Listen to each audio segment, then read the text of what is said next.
Welcome to this Zentangle Quickie. My name is Heather Hartwick Gladden. I'm a certified Zentangle teacher, and today we're going to take a look at the tangle Sabona from CZT Takami Har. I hope I pronounced that right. Okay. Oh my gosh. What a lovely tangle. And we had so much fun with it on our Tangle Time session today. All right, it starts off in the center of wherever you want this.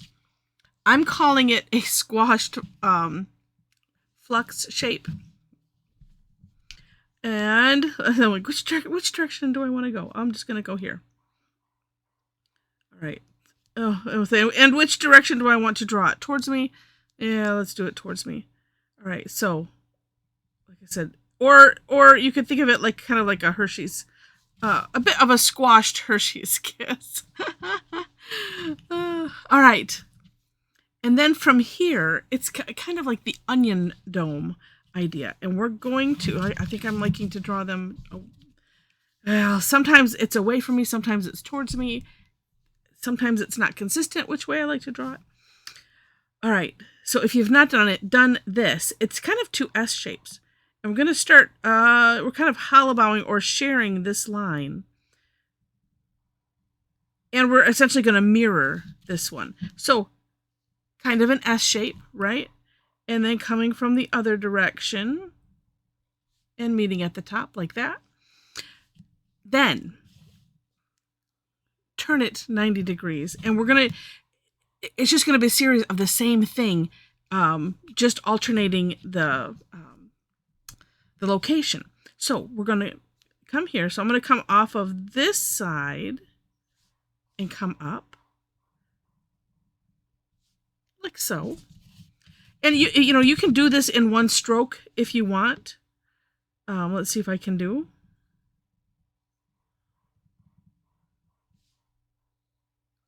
Whichever way, whatever floats your boat. Okay, so we've got the two meeting and then two on this side. Turn your tile again 90 degrees and same idea. And we're coming off of, I'm trying to think how to word that. We're going, outside of these two crevices here. And one reason I like to do it this way, where I'm kind of coming from both sides, is then I can place where I want that. Versus when I do it all in one stroke, it's it kind of doesn't want to land where I might want it to land. So, and for whatever reason, I am in this habit of making mine quite squashed. Do take a look at the For More Inspiration link so you can see this. Takami has them more elongated. And as you know, well, and if you don't, you know now. You will know now. However you do it is going to be fine. All right. And then you just keep going until you want to stop, honestly. Until you run out of space.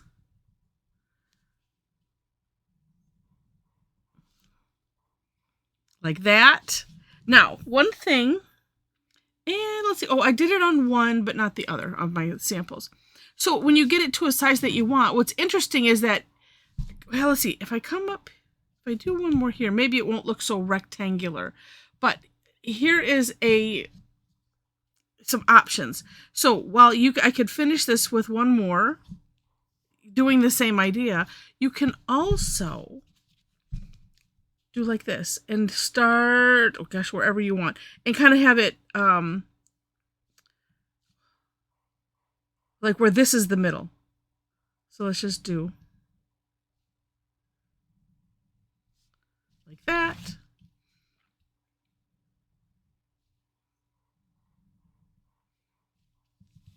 We had some people make these parts look kind of like leaves.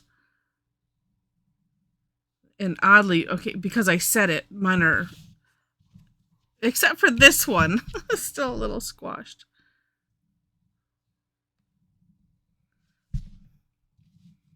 There we go. Well, like I said, this, that part is optional. yeah, just really neat. Now I am going to do one thing because I really liked it. I'm gonna take in which direction? Let's do it this way. I really liked how Takami did this, and I'm just gonna use a thicker pen. It's just a little bit. Wow, it does help. You know, if you can see it and then do it. All right, let's.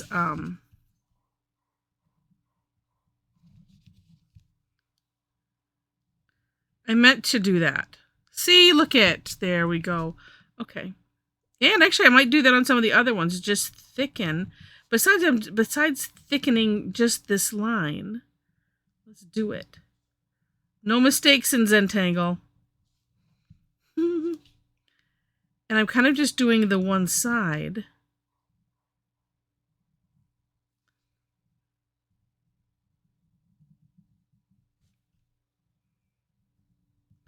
Yeah, trace over, see where you quote-unquote mess up. Thicken that line a little bit just so it looks like, oh, I meant it.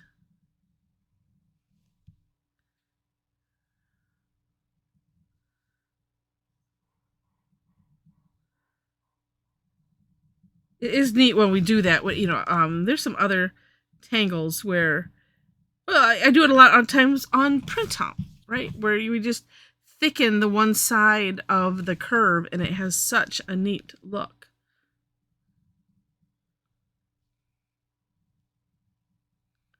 And so you decide where you want that thicker, like that.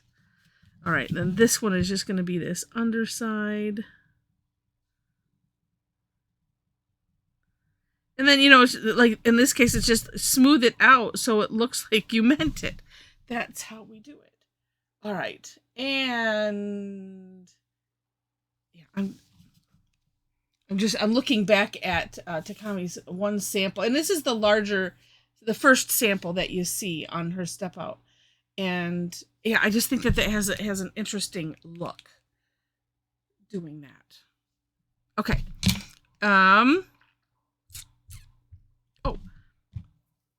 Another thing that's a nice touch, and I don't know if I have to do it down here so much, but adding a little rounding like this, just a little bit, you know, where there's an intersection, just put a little extra ink, a little love, as they would say at Zentangle Ink. That's what this is too. That's a lot of love. And you could, I might as well be consistent here. And then too, I can touch up my lines a little bit with this 01 instead of, what was that? That was a 05 I was using. It's just an interesting touch, isn't it? Adding that rounding. Okay, now let's just do some shading. All right. Well, you know, I'm gonna try something that I saw somebody do. All right, on one of our calls, and that was because I have some of the other ideas. All right, it seemed like it was in these corners. Let's do here. And that's where the graphite came out of. We'll see. I can always smooth it out and make it along that line if I want to. But I remember seeing that was such a neat look.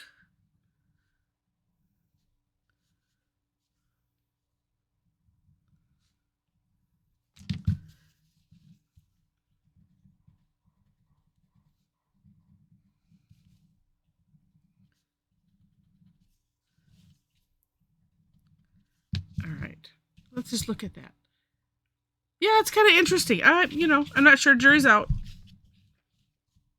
I'm gonna do that over here too.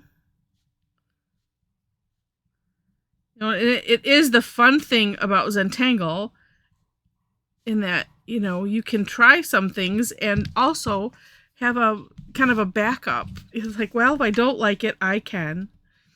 I can fill it all in, or I can, you know, we have an out. We have our outs. Oops, and there would be some here too, some there.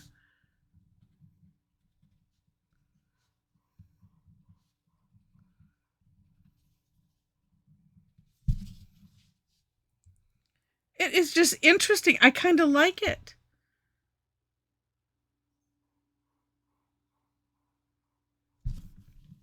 There would be some here too. So it's kind of on the intersections. I should go back to the pictures and look again. And I think I must just put some down here in this crevice here, just because it does need something. Oh, all right. I'm going to rest my eyes on that for a moment. Oh, let's see. And I would have it go this way and see if I still like it in a minute. It almost kind of, it has like a shiny aspect to it. It's interesting. Okay, I'm going to come back to that. But I want to show you what I accomplished anyway in our Tangle Time sessions. So let me raise this up. I was working on a prepped tile. I've been itching to do something with this one. This is the one I'm going to do the back of it too. It was, yeah. I'm gonna test some more of these because it was an accident. This is why there are no mistakes in Zentangle.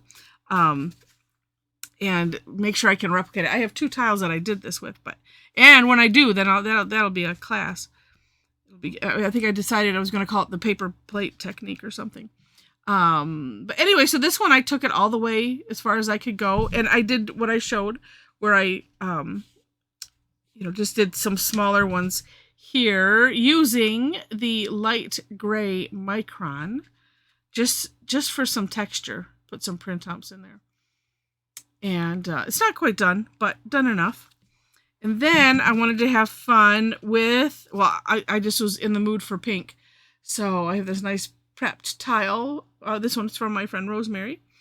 And thought, well, let's do some, it's almost not Zen bossing. It looks way puffier than when we do Zen bossing. So I don't know, it's Zen puffing. All right, that'll be my new term for it. Anyway, so in this one, I kept going the same way, in the same rinse and repeat, right? Instead of doing these little partial ones over here, I just wanted to fill the space until I had no more to fill, and then I added some print on. But anyway, it's such a fun, such a relaxing tangle. Okay, now let's look at this again. Yeah, I don't know that I like it. Okay, so I'm gonna have to go back and look at this. Look at what I was looking at. So what I'm gonna do is just spread it out, which will work just fine. Look at that. And take in the idea of, well, what's tucked behind something else, and so we will. So I'm spreading the graphite there, where it's looks like it's tucked.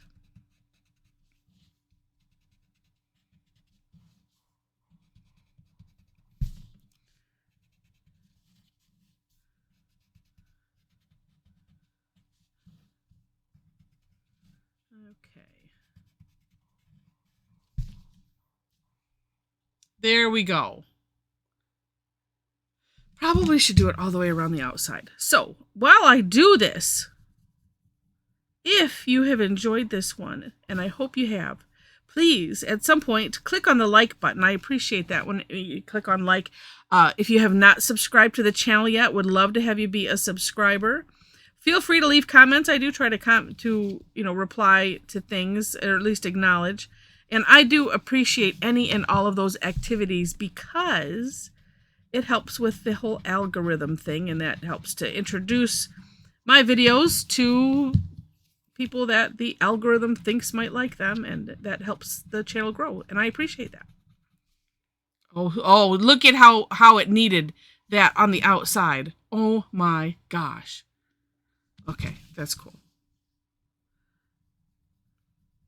And I'm going a little bit heavier on this outside because I want it to pop a little bit.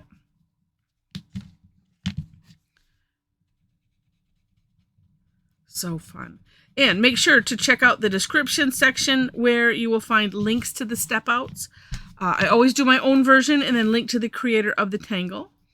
So you'll find those there. And then if you would like to come and join us for this kind of fun, I hope you will sometime. This is Tangle time. It's on Thursdays, except if you're watching this at the time, at the time of this recording, next week it will be on Wednesday. Every once in a while I have to change things. And I try not to cancel, but to reschedule. And so I'm rescheduling it on Wednesday, which is also a good reason to follow me where I post classes. I have a couple links on my link tree, which is below the step outs in the description section. And yeah, that way you will see it when and if and when changes have to happen. But then too, you can also register, see it in your time zone. I'm in Michigan, so it's 11 a.m. and 7 p.m. Eastern time. But yeah, that way you can see it. But yeah, would love to have you join us. And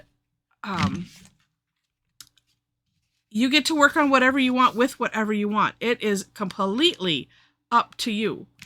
The only thing that I do is say, here's the tangle we're going to play with, and go. and that's, and that's it. And so you can do your own thing. You can follow me. My mom is my co-host, and so you'll see us on the screens. And so you can follow a little bit of what we're doing. I talk my way through it, similar to this, and then, coming up with, okay, well, how do I want to decorate it and have fun with it? And so so it ends up being however you want to do it. And that's a heck of a lot of fun. So I hope you will come and join us. It is free. I also teach on Tuesdays. Now those ones generally have a fee, except for the third Tuesday, which is Tough Tangle Tuesday. That one is also free, but all, information is on my website as well as where I post classes. I sometimes don't work very much ahead of time, but you can count on every Tuesday there's something, every Thursday there's something. So, all right. I think that's it. What a fun tangle. I mean, really, just whether you want to leave it plain and have fun, and experiment with shading and things, or you want to put, turn it into a string and put tangles in it. It is so lovely either way. So again, hope you enjoyed it. And I thank you so much for watching. All right. And I wish you happy tangling.